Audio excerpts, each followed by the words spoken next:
দেখবেন কুরবানির আগে পশুটার চোখ দিয়া পানিগুলা গড়ায় গড়ায় পড়তে থাকতাম।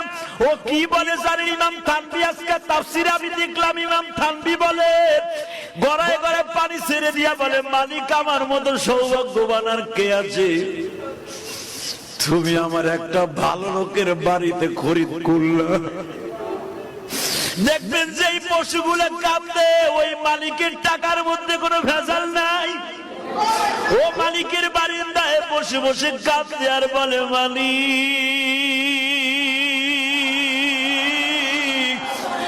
আমার ভাষা তুলি আর কেউ বুঝে না, তুমি বুঝাও।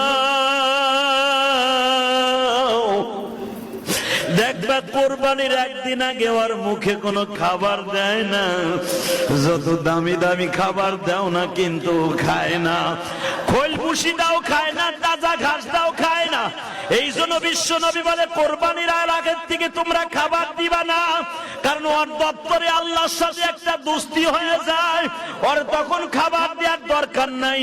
ওর খাবার গুলা খাওয়াইলে তুমি ধুইতে কষ্ট হবে। আমি নবী বললাম ওরে একদিন রাতের আগে থেকে খাবারটা বন্ধ করে দিও। ও বলে মালিকের কাছে বলে, মালিক আর দুনিয়ার খাবার আমার জন্য নাই, আমি তোমার জান্নাতে দিয়ে খাইতে চাই, কিন্তু আমার কাছে একটা ওয়াদা দিবানি গো মালিক, আমারে যেই টাকা দিয়ে তোমার এই পাগল কিনেছে এই টাকার মধ্যে যদি ভেজাল থাকে ওর বিচার তোমার আদালতে দিলাম গো আল্লাহ।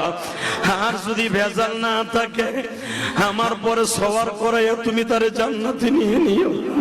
আল্লাহ বলবে না, তোর পরে সওয়ার করাইতে হবে না, আমি ওরে দুম্বার উপর সওয়ার করাবো। আল্লাহ